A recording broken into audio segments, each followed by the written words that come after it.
Salut, c'est Hugo. Cette semaine, on va parler de la crise des réfugiés, de la canicule, de Sciences Po, de la télé-réalité qui débarque sur Netflix et de l'identité du lama fâché. D'ailleurs, le youtubeur Sylvquin qui a mené l'enquête sur le lama fâché sera mon invité pour répondre à vos questions. Ça se passe ce mercredi à partir de 18h30 sur ma chaîne YouTube et plus tard dans l'émission, on va aussi recevoir Amnesty International. Bref, c'est un événement à ne pas rater, le lien du live est dans la description. Attention, l'image qui va suivre est assez choquante. Je parle de cette photo qui a fait le tour du monde. On y voit les corps de Oscar Martinez Ramirez, 25 ans, et de sa petite fille de 2 ans, Valeria. Originaires du Salvador, ils se sont noyés en tentant de traverser à la nage le Rio Bravo, le fleuve qui sépare le Mexique et les États-Unis. Ils voulaient en fait demander l'asile aux États-Unis. Dans un article du journal mexicain La Jornada, la journaliste Julia Leduc, qui a pris la photo, raconte qu'ils avaient un visa humanitaire du gouvernement mexicain et attendaient un rendez-vous pour pouvoir demander l'asile politique aux États-Unis. Or, ils attendaient depuis plus de 2 mois dans des conditions très difficiles dans un camp de migrants au Mexique et n'en pouvant plus d'attendre, la famille aurait décidé de traverser le fleuve clandestinement dimanche après-midi. Le président mexicain Andrés Manuel López Obrador a jugé très regrettable que cela puisse se produire et a dénoncé la politique d'accueil des réfugiés aux États-Unis. En parallèle, aux États-Unis, les clandestins arrêtés sont poursuivis pour entrée illégale avant même de pouvoir déposer une demande d'asile et placés en prison. Les enfants sont très souvent séparés de leur famille et cette semaine, un rapport de l'ONG Human Rights Watch dénonce la situation de 250 migrants mineurs détenus dans le centre de Clint au Texas. Dans ce centre surpeuplé, les enfants sont détenus depuis plusieurs semaines, ne se lavent pas régulièrement et dorment à même le sol. Bref, en tout cas, cette image illustre le drame de l'immigration en Amérique. Plus de 144 000 migrants ont été arrêtés à la frontière sud des États-Unis en mai selon les gardes-frontières américains. La grande majorité des migrants viennent du Honduras, du Salvador et du Guatemala, pays parmi les plus pauvres et les plus violents du continent. Dans le monde, en 2018, on comptait 70,8 millions de déplacés à cause des guerres ou des persécutions, selon le rapport annuel du Haut Commissariat de l'ONU pour les réfugiés. On continue avec un point sur la canicule en France. Vous le savez, la France est frappée par une vague de chaleur très importante. Depuis jeudi, 76 départements sont en vigilance orange canicule et dès vendredi, le Gard, l'Hérault, le Vaucluse et les Bouches-du-Rhône ont été placés en vigilance rouge. Un record absolu de chaleur en France métropolitaine a même été battu à Galargues-le-Montueux dans le Gard avec 45,9 degrés. Dans ces 4 départements, des mesures ont été prises selon la ministre de la Santé Agnès Buzyn. Les sorties scolaires et les événements festifs pouvaient être annulés sauf s'il est possible de les faire dans des endroits frais. La circulation différenciée a été instaurée à Paris, Lyon et Marseille et seuls les véhicules les moins polluants ont pu circuler. Cette canicule, elle a de nombreuses conséquences comme la pollution à l'ozone, un gaz irritant pour les poumons qui se forme avec la chaleur. Autre conséquence, un pic de consommation d'électricité, notamment à cause des clims. Pour rappel, la clim, elle est très mauvaise pour l'environnement et selon Le Monde, elle représente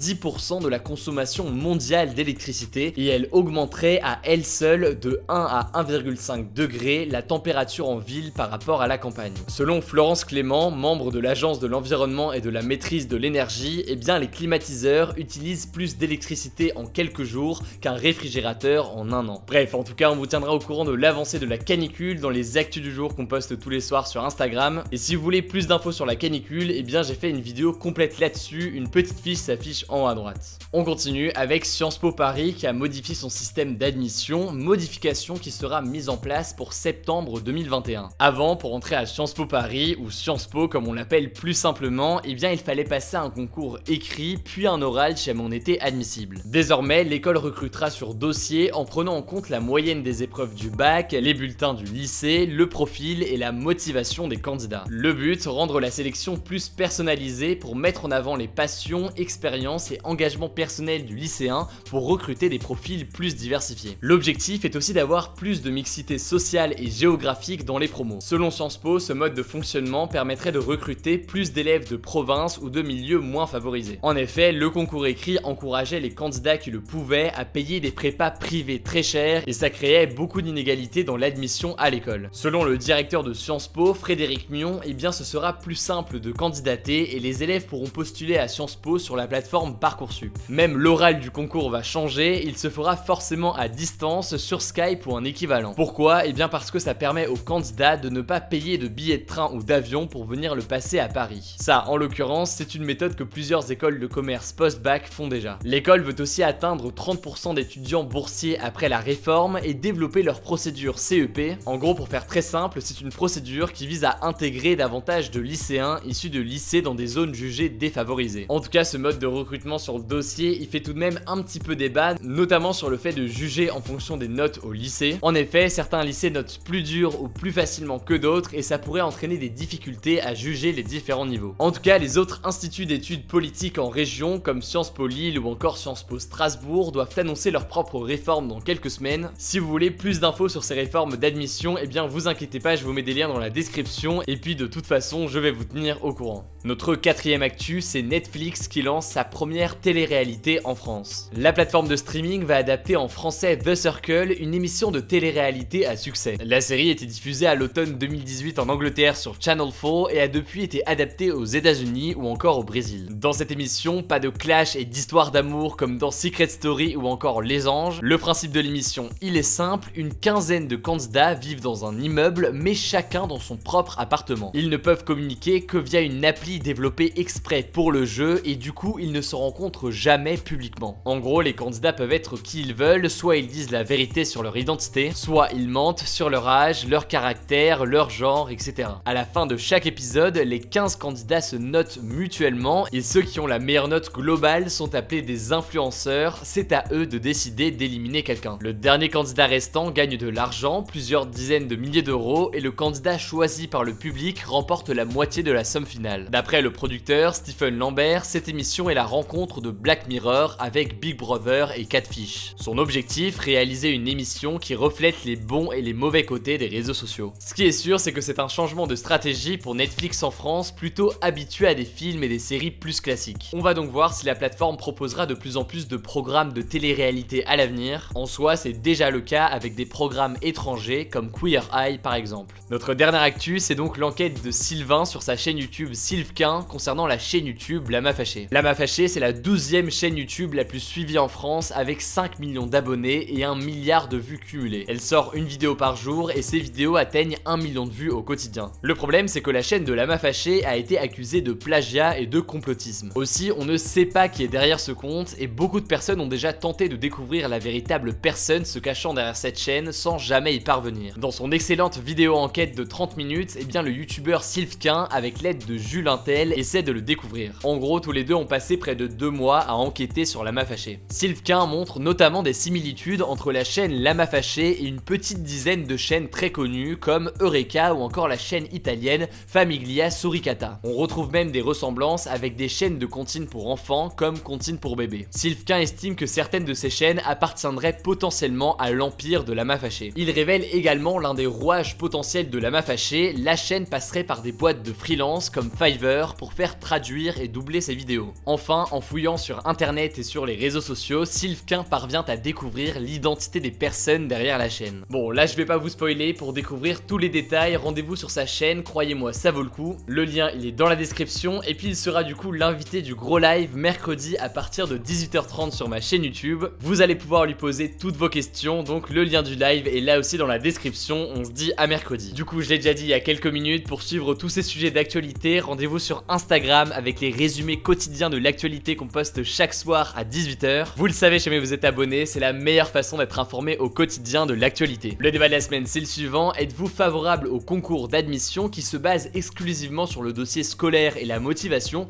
plutôt que sur un concours écrit? Pour participer au débat, comme d'habitude, c'est très simple, ça se passe à l'aide de la petite fiche qui s'affiche en haut à droite et puis vous pouvez en débattre dans les commentaires, j'irai lire tout ça. Voilà, écoutez, je crois que j'ai tout dit, je vous souhaite un bon dimanche et nous on se dit à très vite.